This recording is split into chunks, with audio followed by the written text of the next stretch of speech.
საღამოშვიდობისა. Პირდაპირ ეთერშია მედია კავშირი ობიექტივი. მე ვარ ჟურნალისტი ნიკა რატიშვილი და თქვენ უსმენთ და უყურებთ ორშაბათის ток-შოუს საზოგადოებრივი ექსპერტიზის დარბაზი. ჩვენი დღევანდელი დარბაზის სტუმარი გახლავთ ბატონი დავით უსუფაშვილი, რესპუბლიკური პარტიის ახლად არჩეული თავმჯდომარე. ყოველ 2 წელიწადში ერთხელ ტარდება, იმართება რესპუბლიკური პარტიის ყრილობა. რამდენადაც მე მაქვს ინფორმაცია. და სწორედ რამდენიმე დღის წინ გაიმართა ჩატარდა ყრილობა და თქვენ ისევ რესპუბლიკური პარტიის თავმჯდომარე ბრძანდებით. გილოცავთ ბატონო დავით და რამდენი ხანია რაც ხართ რესპუბლიკური პარტიის თავმჯდომარე? მე რამდენი დიდი მადლობა მოლოცისთვის.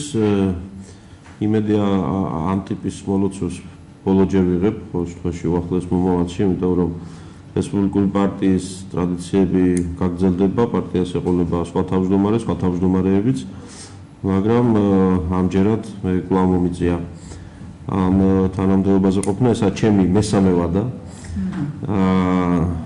პარტიის ყრილობა ჩატარდა 9 ნოემბერს. ბევრი სიახლე ჰქონდა ჩვენ ამ ღონისძიებაზე. პირველ რიგში ის გადაიცემოდა პირდაპირ ეთერში ჩვენი რესპუბლიკური სტუდიის მეშვეობით ინტერნეტში. ჩვენ ჰქონდა ფარული კენჭისყრა 61 კანდიდატიდან 35 იქნა არჩეული ეროვნულ კომიტეტში. კანდიდატები წინასწარ იყვნენ დასახელებულნი, მთელი 3 კვირის განმავლობაში გაცხოველებული შიდა პარტიული საარჩევნო კამპანია მიმდინარეობდა. ჩავატარეთ კენჭისყრა ელექტრონული საშუალებების გამოყენებით, კომპიუტერული პროგრამის მეშვეობით. და ყრილობამ ძალიან კარგ ამაღლებულ განწყობაზე ჩაიარა, ჩვენ ყავდნენ წარმომადგენლები, დელეგატები 55 რაიონული და საქალაქო ორგანიზაციიდან. და მე ეროვნულ კომიტეტმა კვლავ მეამირჩია თავმჯდომარედ. პარტიამ შიდა ორგანიზაციულ თემებთან ერთად, რა თქმა უნდა, ზოგად პოლიტიკურ საკითხებსაც შეეხო და განაცხადეთ ჩვენი პოლიტიკური კურსი და ამოცანა. ჩვენი პარტიული პოლიტიკური ამოცანა დავსახეთ ასე: მომავალ საპარლამენტო უმრავლესობაში ყოფნა.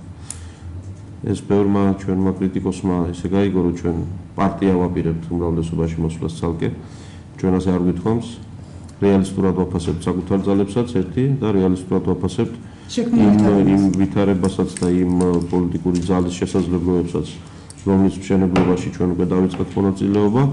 და ვთვლით, რომ ჩვენ სრულად შევიტანთ ამ საქმეში. გარდა ამისა, რესპუბლიკელების ყრილობამ უკვე ოფიციალურად გამოაცხადა, რომ ვიღებთ ბიძინა ივანიშვილის მიერ სათანამშრომლოდ გამოწვდილ ხელს, ჩვენც უწვდით მას ხელს და მზად ვართ გავიზიაროთ პასუხისმგებლობა, ვიშრომოთ იმისთვის, რომ მომავალი საპარლამენტო არჩევნები იყოს ქვეყანაში მართლაც პოსტსაბჭოური ეპოქის დასასრული.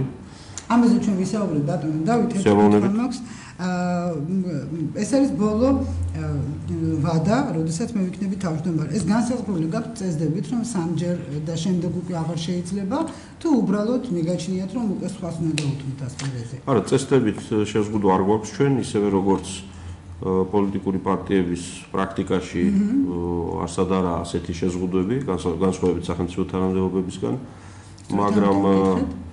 მაგრამ ჩვენს შემთხვევაში ზოგადად გვაქვს ეს ტრადიცია, პარტიის თავმჯდომარეები, მას შემდეგ რაც თავმჯდომარეები არ არიან, ხშირად უფრო ნაყოფიერად მოღვაწეობენ პარტიაში, მაგალითად ივლიანი ხანძრავა და დავით ბერძენიშვილი თავმჯდომარეები არ არიან ძალიან დიდი ხანია, მაგრამ პარტიული ცხოვრებით არიან დაკავებული მთელი ეს წლები. ვის გადასცემთ აი ამ ესტაფეტას თავმჯდომარეობის? უბრალოდ სუბიექტურად საინტერესოა. მე ვერავის ვერ გადავცემდი. აი მთელი ის ინსტრუმენტები, რაც ჩამოგითვალეთ, ჯერ ეროვნული კომიტეტის არჩევა, მე ეროვნული კომიტეტის სუბიექტურად დათო უსუფაშვილი, ვის ისურვებდა რესპუბლიკური პარტიის თავმჯდომარედ, თუ მიგაჩნიათ, რომ უხერხულია გამოყოფა? ამაზე საუბარი უბრალოდ დაადრევია და შეუძლებელიც კი ადრე. 2 წელი ეს არის საკმარისი დრო იმისთვის, რომ გამოჩნდნენ ახალი სახეები, რომელიც შესაძლოა დღეს არ ჩანან. და ასევე საკმარისი დროა იმისთვის, რომ გაფერმთადნენ სახეები ისგას ჩანან, ასე რომ 2 წელიწად შორია. ბატონო დავით, მე გიყურეთ პირველ არხზე და საკმაოდ აგრესიული იყავით, რაც არ გახასიათებთ რამ განაპირობა თქვენი ესეთი ემოციურობა, თქვენ ხართ ყოველთვის გაწონასწორებული, ძნელია გამოგიყვანოთ ადამიანმა მდგომარეობიდან. მე გაკურებული დავჭი, რამ განაპირობა ეს თქვენი ესეთი ემოციების გამოხატვა? აგრესიულს ვერ დავარქმევდი გამოსვლას. ემოციური შესაძლებლობები არის. არ ყოფილიყო, მაგრამ თქვენს ფონზე? გასაგებია, არის ვითარება, როდესაც ძალიან ძნელია გაარჩიო ჟურნალისტს ესაუბრები თუ პოლიტიკურ ოპონენტს. და როდესაც ჟურნალისტი სინამდვილეში პოლიტიკური ოპონენტის როლს ასრულებს, მაგრამ ჟურნალისტის მანტიითაა, მაშინ ზოგჯერ არ მაგიზებს, იმიტომ რომ შევეჩვიეთ ამას, იმიტომ ეს არ არის ახალი ამბავი.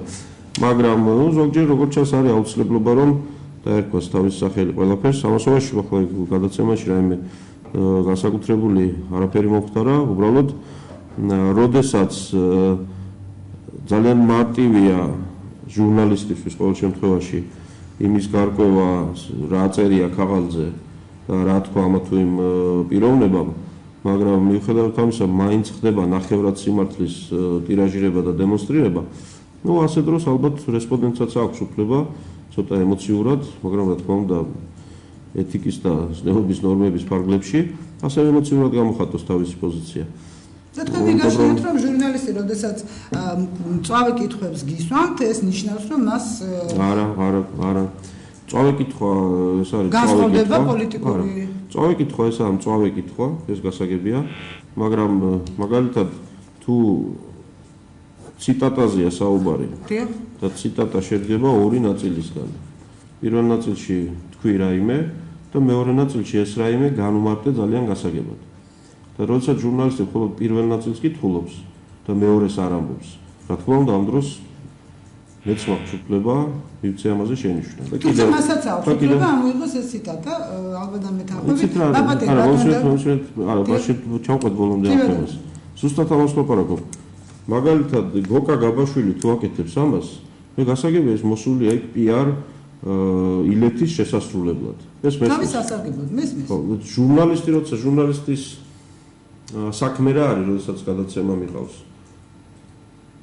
ის რომ აქა-იქა რაღაცები ამოგლიჯოს და ამითი შექმნას დამახინჯებული სურათი, ან მაგალითად თქვას რომ ბიძინა ივანიშვილმა განაცხადა რომ ომი საქართველოს დაიწყო და ციტატად აქვს ეს მოყვანილი.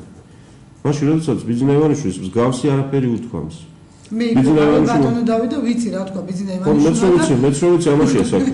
ბიძინა ივანიშვილმა გაიმეორა ის, რასაც საქართველოს დელეგაციამ 2008 წლის ოქტომბერში ევროსაბჭოს საპარლამენტო ასამბლეაზე აუწია ხელი. სადაც წერია რომ ცხინვალის დაბომბვით დაიწყო ფართო მასშტაბიანი საომარი მოქმედებები რეგიონში, რომელსაც წინ უძღოდა მთელი ამბები, მოყვა მთელი ამბები, რომლებშიც ცალსახად რუსეთია დადანაშაულებული, მაგრამ იმ მომენტში რომ ეს ასე იყო და 3 წლის თავზე მეუბნება ვინმე რომ მე ვარ ჟურნალისტი და ამ თემაზე ჯერ კიდე რამე გასარკვევი აქვს მას თვითონ. მე ვასკვე აღარ გამიჩნდა. არის პოპულარული და არაპოპულარული თემები და ცდილობენ სხვადასხვა კარგით ეს ძველი თემა, მე მანიშნები რომ მსმენელი და მაყურებელია ხაზზე. საღამოშტობისა გისმენთ? ალო. დიახ. მე თუ მომისმენთ თუ შეიძლება. ალო. დიახ, გისმენთ. ხო. აი ბატონო დავით. დიახ, გისმენთ. ძალიან ვთქვათ მიაქციოთ ეს საქმეს ყურადღება. ძალიან საერთოდ ეს კაც საქმეს ეწევა ობიექტივის თქვენს ყველა, მაგრამ რა სასიცხოა ყველაზე უფრო მეტად ქართულს როკებს. 15 ქართველი დატყვევებულია მეორე წელიწადია სომაში და არავინ არანაირ ყურადღებას არ აქცევს. რა თუ აქცევს ისე ვითომ აქცევენ და სინამდვილეში რატოიარება.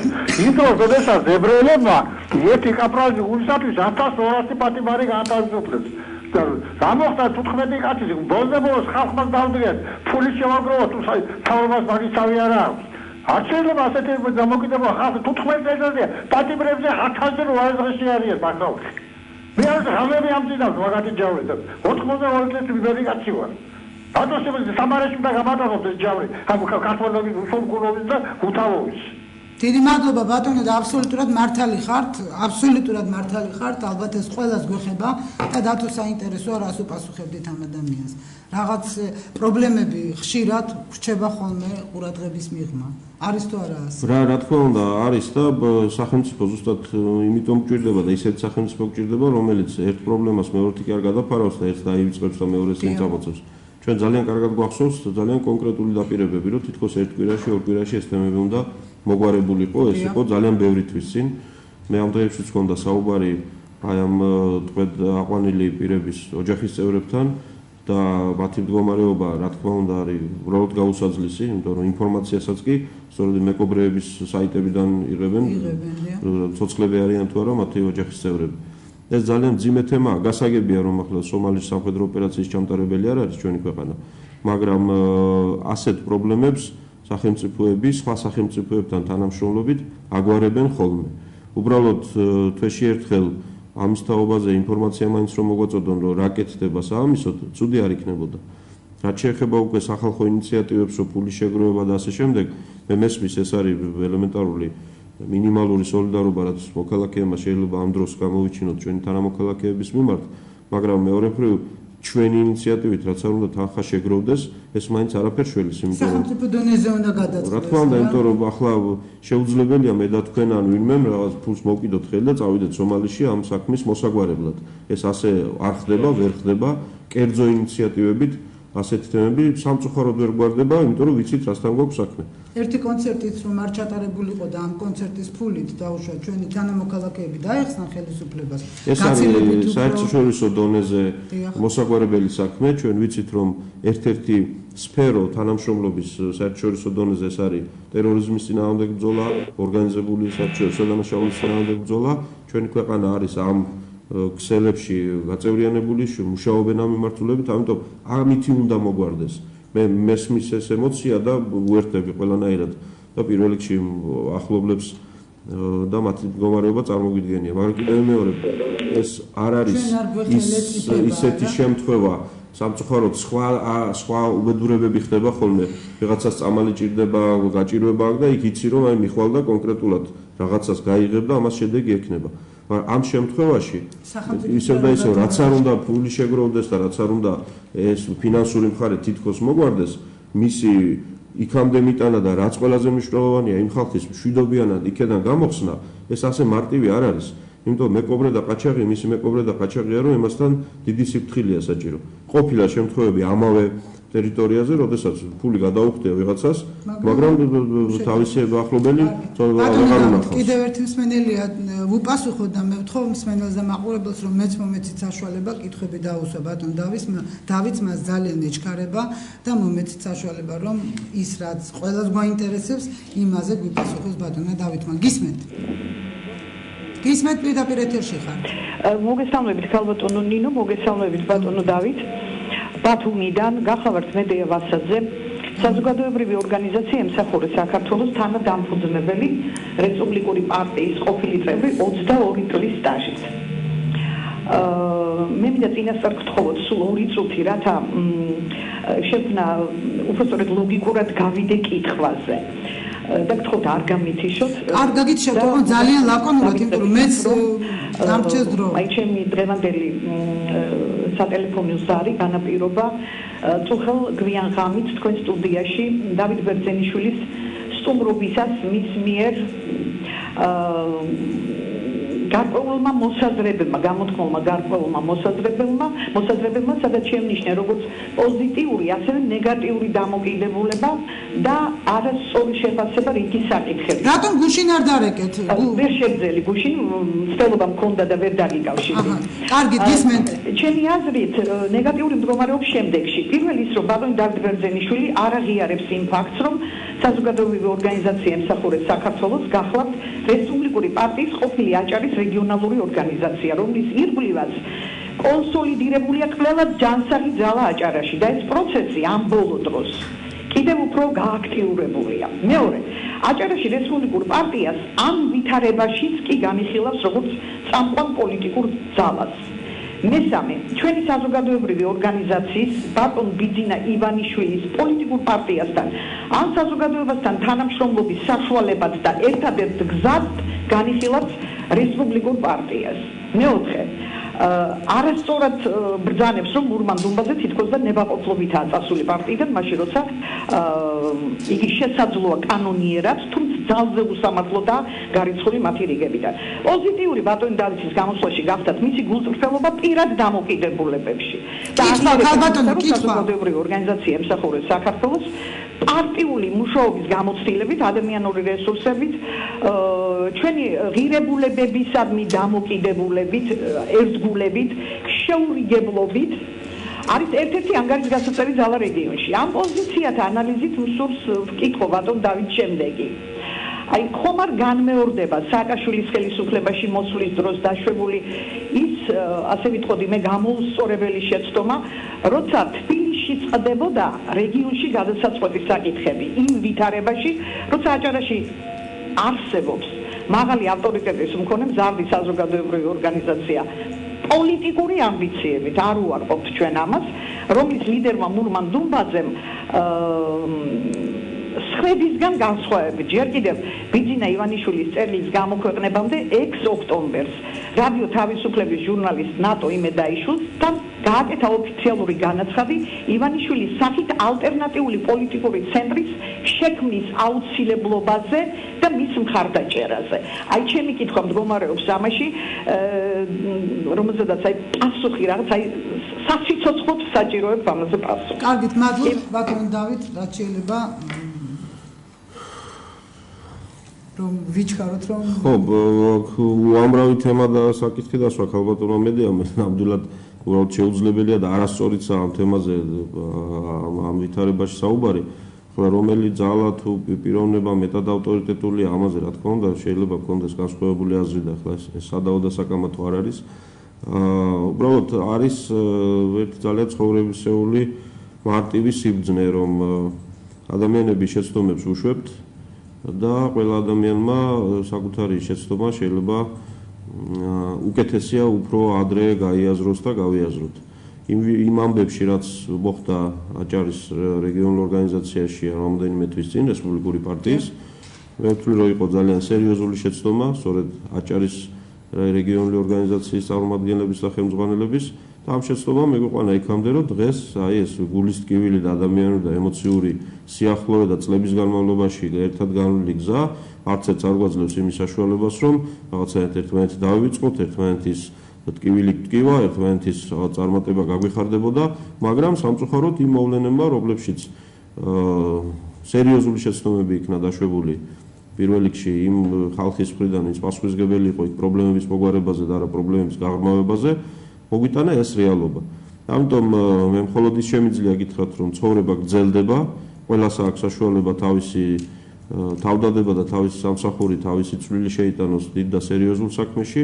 ახლა შეეხება იმას, რომ ბიძინა ივანიშვილი ფაქტორი არ იქნებით ამ. ბიძინა ივანიშვილმა პოლიტიკურ პარტნიორებად გამოაცხადა რესპუბლიკური პარტია და თავისუფალი დემოკრატები, მან ისიც თქვა, რომ კარები ღია მომავალში იმათთვის, ვისაც დაინახავს სასარგებლოდ ამ საქმეში, ეს ერთი მხრივ კარები ღია, მაგრამ მეორე მხრივ იმ ღია კარებში ვინმე შემოსვლას თუ აპირებს, უნდა გაიაზროს და გაითავისოს, რომ რესპუბლიკური პარტია ალბათ დახვდება იქ სადაც იმ ღია კარებში შესვლას მოინოვებს და ახლა ამის გამო ჩვენ არ ვაპირებთ აორთქლებას სცენიდან ყველა დანარჩენ დეტალურ საკითხებზე მე ქალბატონ მედიასაც ვთხოვ და მურმანსაც და ყველას ჩვენ შეგვიძლია ვისაუბროთ უფრო საქმიან რეჟიმში, იმიტომ რომ არ ამგონია ეს იყოს ყველაზე საინტერესო თემა ახლა ტელემაყურებლებისთვის რესპუბლიკური პარტიის ბოლო პრობლემები და ხვალინდელი დღე აჭარაში. ამაზე ვისაუბროთ სამ. რადგან აი წამოვიდა ეს თანამშრომლობა, თქვენ ხშირად ახსენებთ, რომ ეს სამი ესე იგი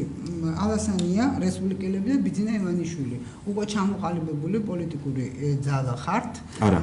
აქ შენიშნავ თქვენის ნებართვით, რომ ეს არ არის ჩამოყალიბებული ძალა, ეს არ არის გაფორმებული პოლიტიკური კოალიცია, ეს არ არის დახურული სამთა კავშირი და ასე შემდეგ.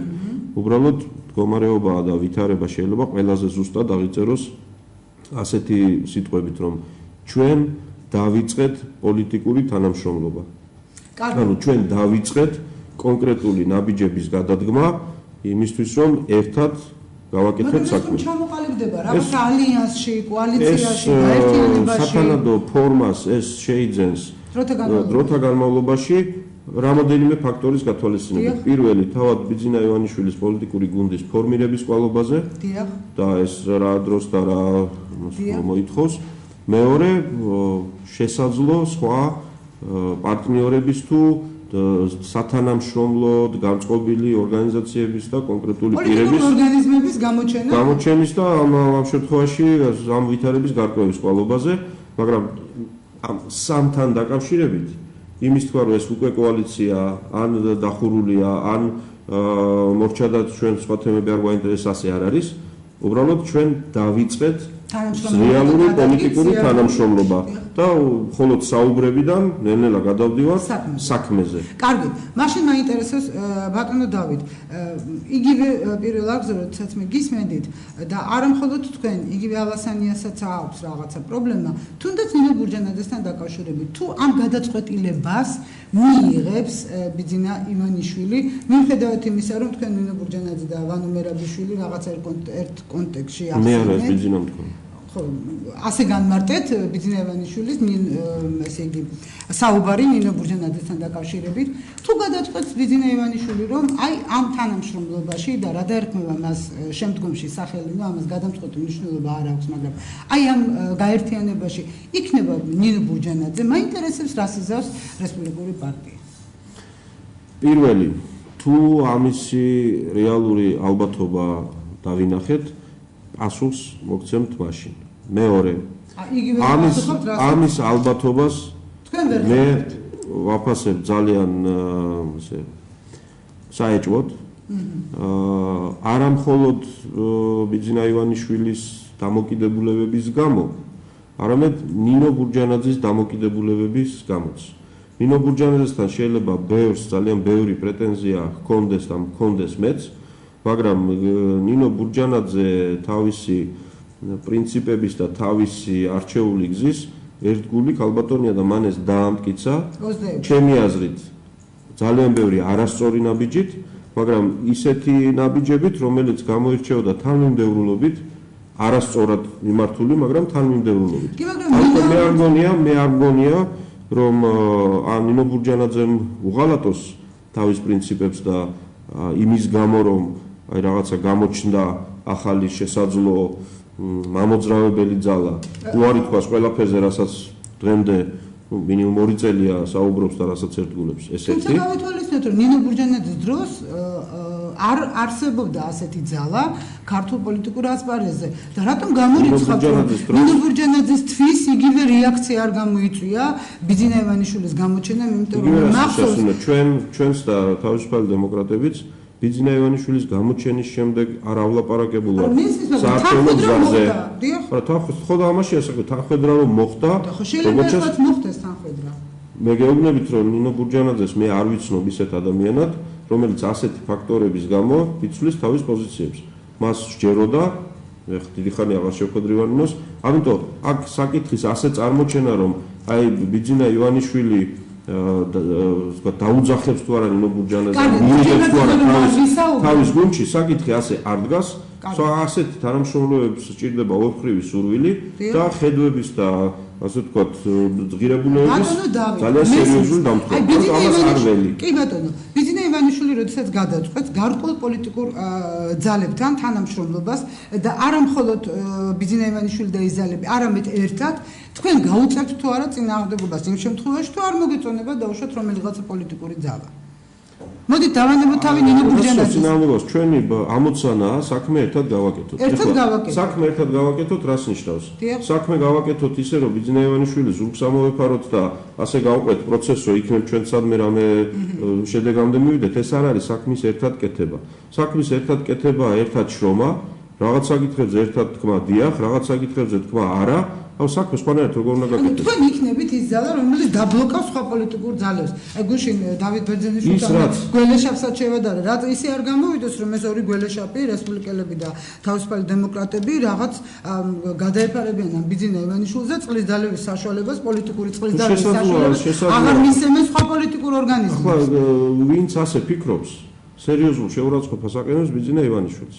რომ ესე იგი ეს კაცი თუმე ამდენი ხანი იმიტომ იღწოდა ქვეყნისთვის იმ გზით რა გზითაც მას ჰქონდა წარმოდგენილი დღეს იმიტომ შემოვიდა პოლიტიკაში რომ ახლა დათო უსუფაშვილი და ირაკლი ალასანია რაღაცაზე ასე მაგრამ დათო უსუფაშვილი და ირაკლი ალასანია თუ დაარწმუნებენ რაღაცის ისტორიაში ან რაღაცის სიმცდარეში რა თქმა უნდა ის ამასელის ჩვენგან კიდევ მეორე ის არის ჩვენგან ის არის ადამიანი რომელსაც კაფეოთ აქვს თავისი აზრი გამოხატული და მე დარწმუნებული ვარ რომ ის усმენს კრიტიკულ შენიშვნას მაგრამ დარწმუნებული ვარ ესეთი შთაბეჭდილება დატოვა ჩემზე დარწმუნებული ვარ რომ ის დაიცავს თავის აზრს აი ამ შემთხვევაში მაინტერესებს ისე როგორც მეც რა თქმა უნდა გისმენთ უსმენ ვიცავ აზრს თამაშობაში ბოლოში ვიღებ რაციონალურ გადაწყვეტილებას პოლიტიკა ეს არ არის რაღაც იდეალიზმის სფერო სადაც ყველაფერი ისეა აწყობილი და ჩამოწყობილი როგორც მე მიხარია ან პოლიტიკა სულ არ არის ისეთი სფერო სადაც მხოლოდ ისეთ ადამიანებთან გიწევს ურთიერთობა ვინც მოგწონს გიყვარს სამეგობრო სხვა რამეა რაციონალური დასაბუთებული პოზიცია ეს ასე გჭირდება ეს ადამიანი აქ ჯობია ეს ღონისძიება იქნება სწორი ეს ტაქტიკა იქნება არასწორი და ასე შემდეგ ეს არის ჩვეულებრივი მოვლენა რომელიც პოლიტიკურ ცხოვრებაში პარტნიორებს შორის იქნება არის ნაწილობრივ იმ დოზით რა დოზითაც გვაქვს ურთიერთობა და გაგრძელდება მაგრამ აი ესე გამარტივებულად საკითხის დასმა რომ ეხლა ვიღაცაზე ბოღმა აქვს და ამიტომ დაბლოკავს ну მე არ ვიცი ყოველთვის ეს კითხვები მე მინდა რომ ერთხელ სამუდამოდ დასრულდეს იმიტომ რომ მე პირადად დასრულდეს უნდა დავსრულდეს ხო არა ხოდასხვა მე რას გეუბნებით ხოდა ერთხელ სამუდამოდ შეასრულეს ხო მე ვთვლი რომ ამ შემთხვევაში თქვენი და ჩემი პროფესია ძალიან გავს ერთმანეთს იმ აზრით რომ პოლიტიკოსი რომელსაც შეუძლია გაებუტოს სხვა პოლიტიკოსს რომელიც ასევე ასპარეზზეა ეს არ არის პოლიტიკოსი იმიტომ რომ ჩვეულებრივ ადამიანებს რომლებსაც არ აქვს პრეტენზია რომ ეკრანიდან ვინმეს რაღაცები ელაპარაკონ და აქეთ წავიდეთ და იქეთ წავიდონ ესაუბრონ მათ აქვთ ამისი უფლება რომ რაღაცას გაებუტონ გაბრაზდნენ იმდენად რომ აღარ მინდა ვიღაცასთან ურთიერთობა პოლიტიკოსი ეს იმიტომ გჭირდება ადამიანი რომელიც გაბუტულ გახლეჩილ ასე ვთქვათ ბანაკებად დაყოფილ საზოგადოებას გამთლიანებისკენ უმიძგებს ეროვნულ სხეულს ამთლიანებს ერთიანი სახელმწიფოებრივი ცხოვრებისკენ მოუწოდებს და აქეთ მიყავს საქმე სამწუხაროდ დამკვიდრდა ჩვენთან ეს ამბავი რომ პოლიტიკოსი ვინ არის ვინც რაც შეიძლება დიდ ნაპრალებს აჩენს საზოგადოებაში ვინც რაც შეიძლება აშორებს ერთმანეთისგან ადამიანებს და პოლიტიკურ პარტიებს ეს ასე არ არის პარტია ეს თავისი არსით ხო ეს არის ნაწილი და ნაწილი რას ნიშნავს მრავალპარტიულობა იმიტომ კი არ მინდა რომ ქვეყანა რაც შეიძლება ბევრ ნაწილად დაიშალოს მრავალპარტიულობა იმიტომ მინდა რომ პარტიებმა რაც შეიძლება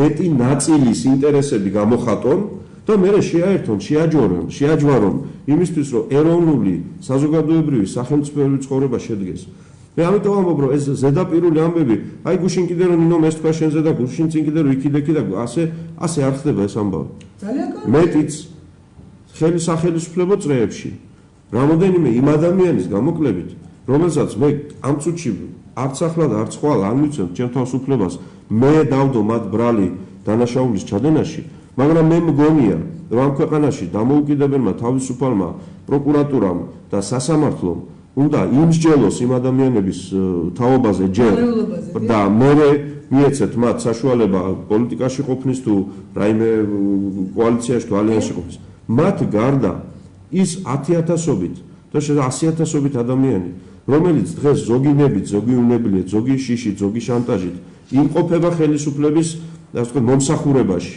როგორც მინიმუმ მიდის და ხმას აძლევს იმიტომ რომ არ დაკარგოს სამსახური იმიტომ რომ აი ვიცით უკვე სერიოზული მუშაობაა დაწყებული მაშინ საპატიმრო დაწესებულებებში პატიმრების მეშვეობით მათ ახლობლებზე გადიან რომ არ შეგეშალოთ ახლა და ვინმეს არ დაუჭიროთ მხარი ეს ხალხი ჩართულია ამ არასწორ მანქანაში ისე როგორც კომუნისტურ პერიოდში კომუნისტურ საქართველოში 100,000-ობით ადამიანი იყო ჩართული იმ სისტემის მსახურებაში ჩვენი ამოცანა ისაა რომ სისტემა შევცვალოთ ამ ადამიანებს მივცეთ საშუალება კანონის, სინდისის, არ ვიცი, წმენის შესაბამისად იმუშაონ, კიდევ მეორე გარდა იმათი, ვისაც კრიმინალი აქვს ჩადენილი. არჩევნების თავისუფლება მე ჩემთვის არ მინდა მარტო. იმ თავისუფალ არჩევნებში ამ საპარლამენტო არჩევნებში მოვახერხებთ ამას თუ შემდეგში. ამორჩეველი თუ მიცემს ხმას იმ პოლიტიკურ ძალას, რომლის საშინაო პოლიტიკა თუ საგარეო პოლიტიკა მე არ მომწონს, არ ვეთანხმები. რა უნდა გავაკეთო ამ დროს? უნდა ვეჭხუბო ლოკები ჩამოვაღადრო თუ რა? უნდა გავაგრძელო მუშაობა ისე მომავალ არჩევნებში. ესაა სწორი. დიახ, დათო, როდესაც თქვენ საუბრობთ, თქვენ ახსენეთ, რომ ჩვენ მოვდივართ უმრავლესობით და რა თქმა უნდა, ამას უმრავლესობის ნაწილი ვიყოთ, ხო? უკვე ისე საუბრობთ და არა მხოლოდ თქვენ. თითქოს ყველაფერი უკვე გადაწყვეტილია.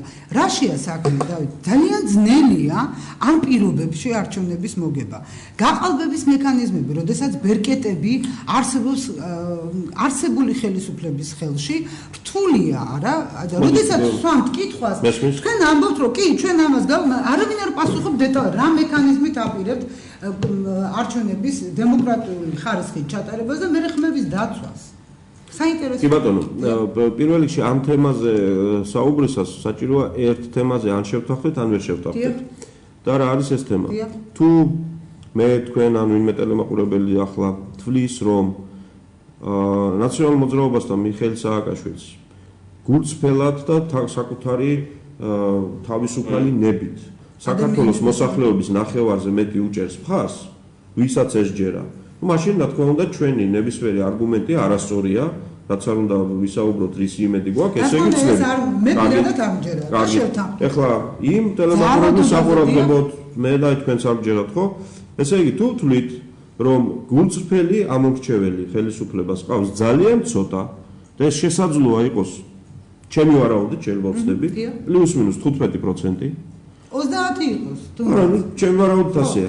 და დანარჩენი ეს არის ან შიშით, ან მოსყიდვით მოპოვებული ხმები, ან არჩევნების დღეს კარუსელით და გაყალბებით და ასე შემდეგ. ეს ერთი. მეორე, ის ვინც ხელისუფლებას მხარს არ უჭერს, მისი სერიოზული ნაწილი ისეთ არჩევნებში, როდესაც ის ვერ ხედავს გამოკვეთილ ალტერნატივას, რჩება სახლში.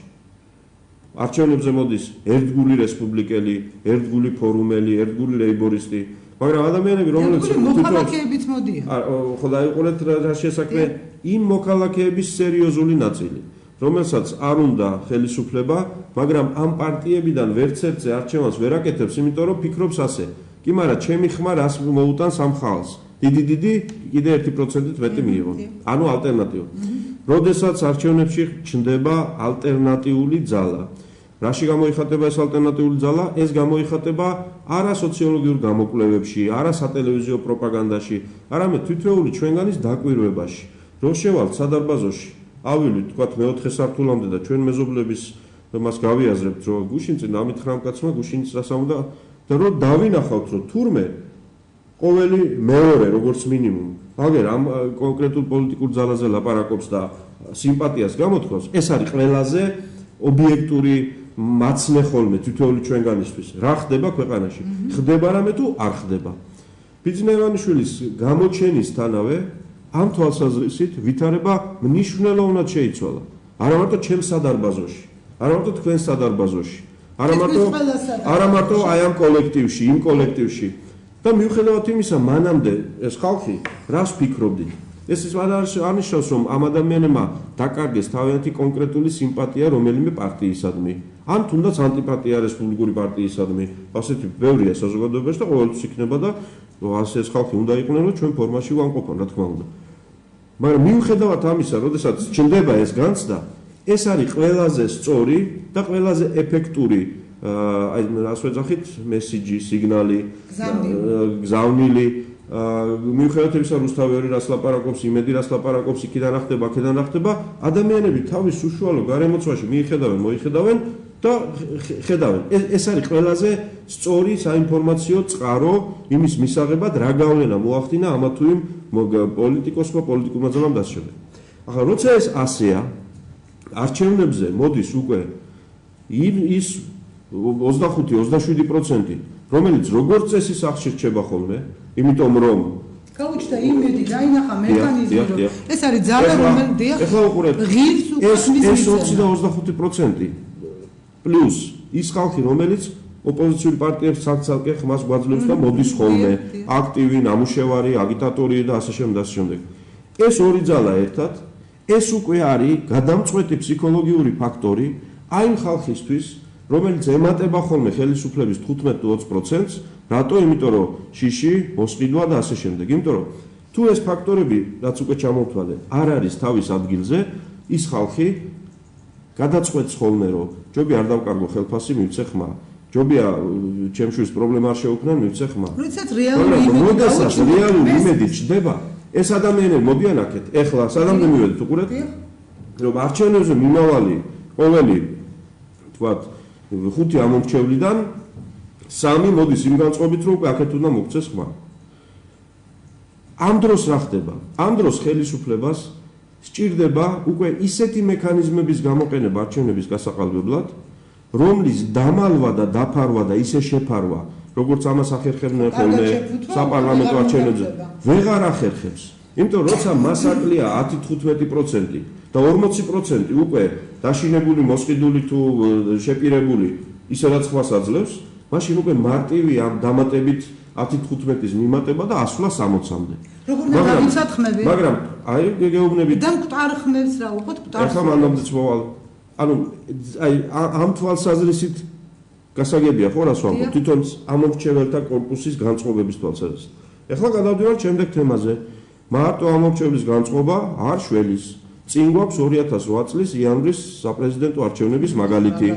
როდესაც განწყობები ზუსტად ასეთი იყო, ზუსტად ასე გვესმოდა სადარბაზოში, მარშრუტკაში და მაღაზიაში, რომ რაღაცა ხდება და ეს რაღაცა მოხდა. მაგრამ იქ აღმოჩნდა წინ წასვლის გზა მოჭრილი. რითი აღმოჩნდა ეს მოჭრილი? ისევ ძალიან ბევრჯერ მithქვავს თქვენს ეთერშიც. არჩევნების აღიარება, არ აღიარების თემა. თანამედროვე მსოფლიოში. ეს არის საერთაშორისო ფაქტორია. ხოლოდ არა, ვიყურეთ, უფრო საერთაშორისო ფაქტორია, ვიდრე შიდა. თანამედროვე მსოფლიოში, ჩვენაერ ქვეყნებში არჩევნების შედეგის აღიარება, არ აღიარება, კიდევ მეორე, უფრო გარე ფაქტორია. აი შევადარებდი ამ თემას იგივე აფხაზეთის და ცხინვალის რეგიონის თემას. ჩვენ რაც არ უნდა არ გვეცნო მათი დამოუკიდებლობა, თუ დანარჩენი მსოფლიო მას ცნობდა, ეს ჩვენი არცნობა დაგვრჩებოდა საამაყო ემოციურ თემად. მაგრამ იქ სახელმწიფოებს ცნობდნენ. როგორც სახელმწიფოების ცნობა არ ცნობა, უფრო მეტად დამოკიდებულია გარე სამყაროს და არა თვითონ ჩვენზე, ან თვითონ აფხაზებზე. ხო გამოაცხადეს ვართო დამოუკიდებელიო. ვერ არიან დამოუკიდებელი, იმიტომ რომ არ ცნეს. არჩევნების შედეგების ცნობა არ ცნობა, ასევე დიდწილად არის დამოკიდებული გარე სამყაროზე. 2008 წლის იანვარში ჯერ გათენებული არ იყო, რომ ჩვენ გამოგვიცხადეს, რომ აი გაიმარჯვა სააკაშვილი. კარგი დათო, ეს რა ფაქტორებმაც განაპირობა ჩვენ ვიცით და ამ ფაქტორებს ჭირდება სათანადო შეხმიანება. ამ სათანადო შეხმიანებას ქვია საერთაშორისო ასპარეზზე ალტერნატიული ძალის მიერ იმ ავტორიტეტის მოპოვება, იმ სახის დამკვიდრება, რომელიც არავის აღარ აფიქრებინებს ამას, რომ მოდი ვინმეს გაუправოთ. ანუ ამისი ეს არის მექანიზმი. კიდე არის ბევრი უბრალოდ რო არ გვაქვს. უბრალოდ რო არ გვაქვს და მე აუცილებლად უნდა ორი კითხვა დაგიწყო. სიებთან დაკავშირებით თქვი. ბიძინა ივანიშვილმა არაერთხელ თქვა, ის ცნობილი თემა რომ ბევრი ფული ჭირდება აღრიცხვასო სიებისო და ამიტომ ვერ გავაკეთებდო. ეს ამბობს რომ მზად ვარ გავიღო ეს თანხა. ანუ ხელისუფლებას უბრალოდ არანაირი არგუმენტი აღარ დარჩა საამისოდ, მაგრამ დიდი ალბათობით ისინი ამას ალბათ არ გააკეთებენ.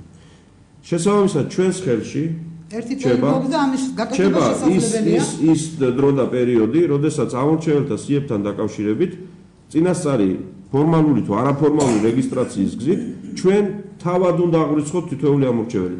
როგორც სააკაშვილის ყავს, თითოეული ჩვენგანი, მცირეწლოვანი და არასრულწლოვანი და ასეთი და ისეთი აღრიცხული და ბლოკნოტში წერიათ კორპუსების ნაჩალნიკებს, ასეთივე გზით ჩვენ უნდა გქონდეს აღრიცხული, ჩვენ უნდა გქონდეს გამოკრული ჩვენს მიერ გაკეთებული სიები ერთი თვით ადრე, აი ისინი ხო საარჩევნოებაზე გამოაკრავენ, ჩვენ იქვე სტენდებზე გამოაკრავთ ჩვენ სიებს, ასე აღრიცხულს.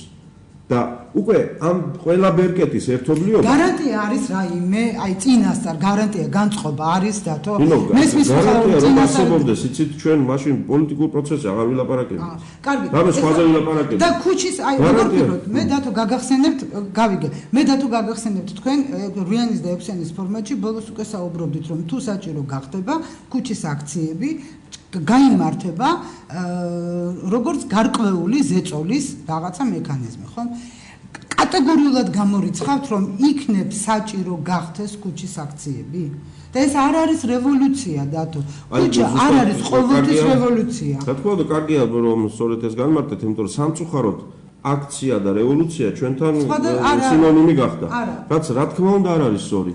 და ადამიანების მშვიდობიანი შეკრება ჭერქვეშ თუ ქუჩაში ეს არის პოლიტიკური ცხოვრების, საზოგადოებრივი ცხოვრების აუცილებელი თანამდებობი ელემენტი. კატეგორიული ვინ არის წინააღმდეგი? თქვენ ბიძინა ივანიშვილი. ბიძინა ივანიშვილი ამბობს აქციების მეშვეობით, აქციების იმედით, აქციების ფონზე ხელისუფლების შეცვლის წინააღმდეგი ვართ. ჩვენ რესპუბლიკელები ამას ვლაპარაკობთ ბევრი წელია. თავისუფალი დემოკრატია იმედად და ამითი არა, მაგრამ გარკვეულად ხომ შეიძლება საჭირო გახდეს აქცია ქუჩის.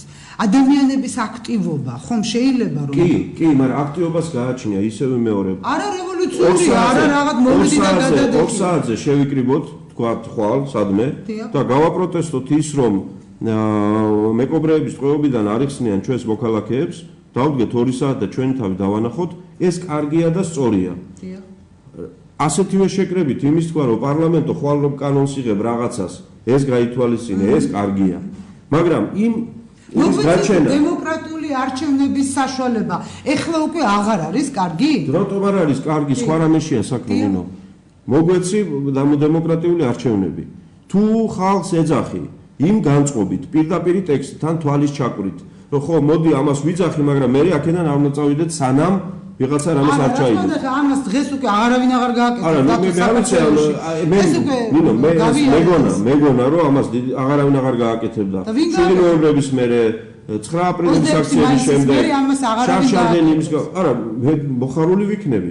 ამითი ჩვენ მოქალაქეების ენერგიას ფუჭად კი არ გავფლანგავთ, არამედ ამ ენერგიის დაგროვება, აკუმულირებას მოვახდენთ იმ დღისთვის, როდესაც ყველა უნდა ვიყოთ ქუჩაში. არჩევნების დღეს რა გვინდა სახლში? უნდა წავიდეთ მიცეთ ხვა. უნდა დავიდეთ არჩევნის შედეგებში. რა თქმა უნდა. რატომ იყო ლეიბორისტების აქცია პროვოკაციული დათო? ვისი? ლეიბორისტების აქცია პროვოკაციული რატომ იყო? თუნდაც აი იგივე ამის ფონზე 7 ნოემბრის 7 ნოემბრის აქცია. დიახ. მე არ მithქვავს რომ პროვოკაციული იყო. იყო განცხადებები რომ ეს არის პროვოკაციული. მე არ პროვოკაციული მიწოდება და არც მიცალმები ვარ. 7 ნოემბერი ეს არ არის არავის ექსკლუზივი. ეს იყო საერთო სახალხო ტრაგედია. წელს თუ ლეიბორისტებმა გადაწყვიტეს ამ ფორმით აღნიშნვა, შარშან ჩვენ გადავწყვიტეთ სხვა ფორმით და იმედია დადგება ის დრო, როდესაც ეს იქნება მართლა ისეთი აღსანიშნავი, რომ თან რამეს კი არ ვაპროტესტებდეთ, არამედ უბრალოდ ღმერთს მაგნას კონკრეტულ იმას კი არ ვაპროტესტებდეთ, მოვლენას ვაპროტესტებდეთ. და ახლა ყველას თავისი გზა აქვს. რა თქმა უნდა, დათო და ბოლო კითხვა. ჩვენ უყურებთ რა ხდება მსოფლიოში, ირანი, ისრაელი, ამერიკის შეერთებული შტატები, რუსეთი. დიდი ფორიაქია რაღაც აიმღრა ამ ჩვენს დედამიწაზე, ხო, რაღაცა ხდება ჩვენს ქვეყანაში, შექსპირს აქვს. რაღაცა დავყავო ჩვენს იმაში. რა ხდება მსოფლიოში და ჩვენ ვართ ირანი, ისრაელი, რუსეთი, ამერიკა, ჩვენ ვართ უკვე შუაგულში, გუშინ დავით ბერძენიშმა თქვა ეს ხა ჭიპი კი არ არისო საქართველოს მსოფლიოს, მაგრამ აი ამ ვითარებაში, როდესაც ირანს ემუქრებიან, ჩვენ გვინდა არ გვინდა გარკვეულად ვიჩხირებით, ხომ, ამ სიტუაციაში პოლიტიკურად და იმისი ილუზია, რომ ჩვენ დავაბალანსოთ და თქვენ შეძლებთ დააბალანსოთ ამერიკული, რუსული და სხვადასხვა ინტერესები საქართველოში, ხომ, ხმამაღალი განცხადება ხო არა? პირველი სოფლიოში მართლაც ბევრ ადგილზეა სერიოზული დაძაბულობები. ეს ნამდვილად ასეა და არანაირად არ ვაუბრალდებ მე რეალურ მოვლენებს, მაგრამ მე ყველას მინდა მაინც ყურადღება მივაქციოთ იმას, რომ ინფორმაციული ტექნოლოგიების განვითარების კვალობაზე, როდესაც ინფორმაცია ჩვენთან შემოდის გაცილებით მეტი და ინტენსიურად, ვიდრე ეს იყო 10 წლის წინ, 15-20 წლის წინ, შეიძლება ზოგადად დარჩეს განცდა, რომ რაღაცა უბედურება სწორედ ახლა ხდება მსოფლიოში. და თქვა 20 წლის წინ, ან 30, ან 40 წლის წინ, შვიდი იყო ეს მსოფლიო და არაფერად. რა თქმა უნდა, ყოველთვის ხდებოდა. ყოველთვის ხდებოდა, უბრალოდ ეს კარგია, მეტი ვიცით. ინტერნეტით გაცილებით მეც ვიგებთ და მათაც ვიგებთ რაღაცებს, მაგრამ უბრალოდ ყველას მინდა უთხრა, რომ ხშირად გამიგონია, რომ აი რაღაცა უბედურება ხდება ახლა. არა, უბრალოდ მეც ვიგებთ ახლა. მეორე. რეალურად ის პრობლემები, რაც დავარქვათ, რა თქმა უნდა, ჩვენი რეგიონი, ახლო-აღმოსავლეთი და რა თქმა უნდა, ირანი და ავღანეთი, სხვათა შორის, რომელიც ბოლო დრომდე სანამ ჩვენი ჯარისკაცები იქეთ წავიდნენ, რაღაცა გვეგონა შორი. მაგრამ კარგად თუ დავხედავთ, რუკას არანაირი შორი არ არის და იქ თქვათ 1-2 სახელმწიფო თუ აირია, მე ავღანეთიც და ესე შეიძლება აგერ მოგვადგეს კარზე. იგივე ირანი, იგივე არაბული სამყაროს თემები, უკვე რელიგიური ფაქტორთან დაკავშირებით, ამიტომ უამრავი გამოწვევებია და სწორია, რომ სოფლიო ამ ყველაფერს არ უყურებს საქართველოსდან. რა თქმა უნდა. ისინი უყურებენ თავიანთი დედაქალაქებიდან. რა ხდება რეგიონში? მე ჩემი დედაქალაქიდან ვუყურებ და მე შეიძლება რაღაცა. ამიტომ მათთვის საქართველო სტაბილური დემოკრატიული სამყაროს სრულუფლებიანი თუ სრულფასოვანი წევრი არის მნიშვნელოვანი. იმიტომ რომ აი ამ ბნელ ან ამ გაგებით ბნელ და რა განათლებით, ხო? აი პრობლემებით დახუნძლულ რეგიონში, სადაც გარშემო გამოიხედავ და რაღაცეები ხდება, დესტაბილიზაციის ფაქტორებია. საქართველო რომ იყოს დემოკრატიული წელში გამართული ქვეყანა, ეს არის იმ სახელმწიფოების ინტერესში და ეს უნდა გამოიყენოს. რაც შეეხება ამერიკის და დასავლეთ ევროპის. რაც შეეხება დაბალანსებას. პირველად, რა თქმა უნდა, ჩვენ არ უნდა ვისაუბროთ, არ უნდა ვიოცნებოთ იმაზე, რომ ჩვენს ხელშია რაიმე ბერკეტი ამ ვითარებების დაბალანსების ან დიდ სახელმწიფოებს შორის რაღაცა ისეთი. არა, იმათ შორის კი არა, ჩვენ როგორ დავაბალანსოთ ჩვენ ტერიტორიაზე ეს ინტერესებია. მე მგონია და ბიძინა ივანიშვილიც ამას ამბობს, რომ ამ ვითარებაში საქართველოს მხრიდან ნეიტრალიტეტი, რომელიც ყველას ეუბნება, რომ მე არ მაინტერესებს თქვენ ერთმანეთთან რა პრობლემები გაქვთ, მე ყველასთან ერთნაირად მეგობრობ. არის შეუძლებელი. არის ოცნება, იდეალისტური ოცნება. არც არავინ მოგცემს ამის საშუალებას. ხო, ამიტომ არ მოგცემენ ამის საშუალებას. ესე იგი, რჩება რა? რჩება ის, რომ ჩვენ უნდა ავირჩიოთ აი ამ ძირითად მოთამაშეებს შორის რეგიონში. ვისთან შეიძლება გქონდეს სტრატეგიული თანამშრომლობა და ვისთან შეიძლება აქედან გამომდინარე შევეცადოთ ურთიერთობების დალაგებას. ირანთან გავაფორმოთ სტრატეგიული თანამშრომლობის ხელშეკრულება. ალბათ არა და ვერა. რუსეთთან გავაფორმოთ ასეთი ხელშეკრულება. ალბათ არა და ვერა, ყოველ შემთხვევაში მე ასე ვფიქრობ. ევროპასთან და ნატოსთან თავის შეერთებული შტატებით, ალბათ კი ეს არის სწორი გზა. სხვა შემთხვევაში ჩვენ იმას მიეკედლები თუ ამას მიეკედლები, მაშინ განწირული ხარ იმასთან. მაგას გეკითხებით, ევროპა, ამერიკის შეერთებული შტატები და ნატო და დაარეგულირო ამის ფონზე რუსეთთან ურთიერთობა.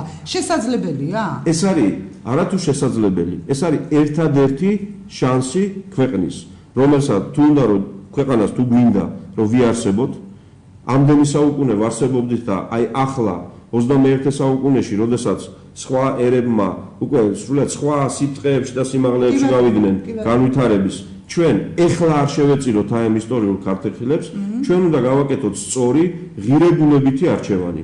კულტურულ, ისტორიულ, რელიგიური გარემოდან გამომდინარე. მაშინ ახლა კულტურული, ისტორიული, რელიგიური რუსეთია. რატო საიდანაც თამაშს? რუსეთთან კულტურულ, პოლიტიკურ, რელიგიურ და ზოგადად ქრისტიანობას. რა თქმა უნდა ამას ვამბობ. და სად იყო რუსეთი, როცა ბიზანტიის ნაწილი იყო საქართველო? და სად იყო რუსეთი, როდესაც ქართველი ელიტის წარმომადგენლები ევროპას უყურებდნენ როგორც იმ ორიენტის, საიდანაც უნდა წავსულიყავით. რუსეთსაც აქეთ უნდა ევლო წესით და რიგით და ივლიდა ალბათ.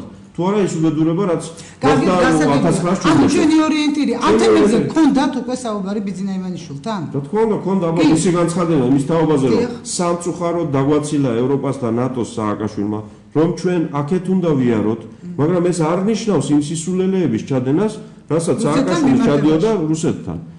ეს ერთი და იგივე არ არის, პირიქით. ჩვენ რუსეთთან ურთიერთობების ასე გაფუჭებით და იმ ვითარების ასეთი ესკალაციით პრობლემები შევიქმნით დასავლეთთანაც.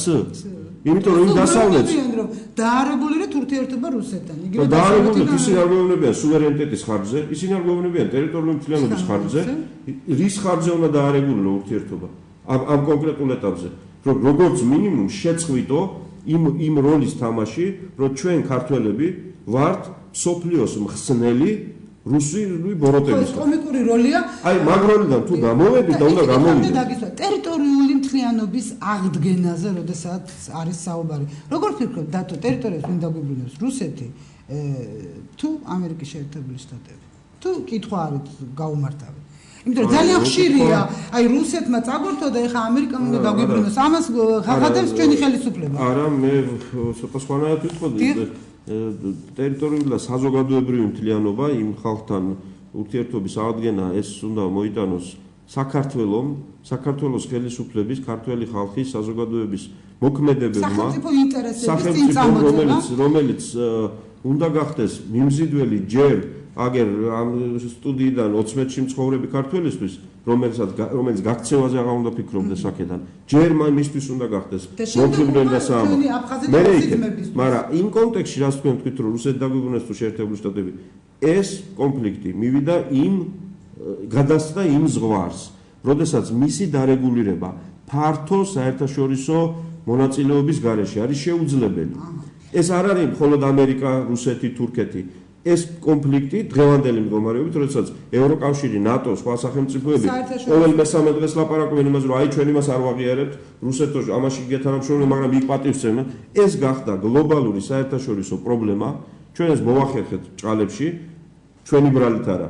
მე ამას ვლაპარაკობ, ცხადია, ჩემი მტკივა და ამაზე ვამბობ, თორე ახლა ვისი ბრალით არის და როგორ არის ყველასთვის ცნობილია. მაგრამ ეს გახდა საერთაშორისო მსოფლიო პოლიტიკის ნაწილი და მისი მოგვარების გზები ჩვენ იქ უნდა ვეძიოთ. ოღონდ იგი მხოლოდ იმ შემთხვევაში, თუ ჩვენ თავად ვიქნებით სახელმწიფო გამართული დემოკრატიული და ამ ვითარებაში სახელმწიფო ინტერესები და არა კერძო ინტერესები. გეთანხმები და დათო ბოლო კითხვა. მე ყველას ვეკითხები, ვინც არის ბიზნეს ივანიშვილთან საქმიანად ახლოს. მისი გაფეტიშება რაღაც რო უხორცოა, არ დადის, დაფრინავს, არაკლისების გადახდა, აი ეს ხიბლები არ გაღიზიანებთ? მე მაღიზიანებს ნებისმიერი გამოვლინება ფანატიზმის, ნებისმიერი გამოვლინება მესიანიზმის, ნებისმიერი გამოვლინება მლიქვნელობის, ნებისმიერი გამოვლინება მედროვეობის, ნებისმიერი გამოვლინება საზოგადო საჯარო თემების ხარჯზე კერძო ინტერესების მიღწევის, ეს მატერიალური და ფინანსური იქნება თუ თანამდებობრივი. თუ გამოგიხართ ეს გაღიზიანებთ ვისთან? ბიძინევანიშვილთან. ბიძინევანიშვილმა თუ გამაგიზიანა ასეთ არა. აი ამ ვითარებამ რო ეს ხიბლები და ეს სიტუაცია რაც ხდება დღეს საქართველოში ხა არა რაც ხდება ბიძინევანიშვილმა თავისთავად ამ თემებზე ყველაზე მეტი და სწორედ ისაუბრა და მან უნდა მოაგვაროს ეს საქმე, მოდი ასე ვთქვათ.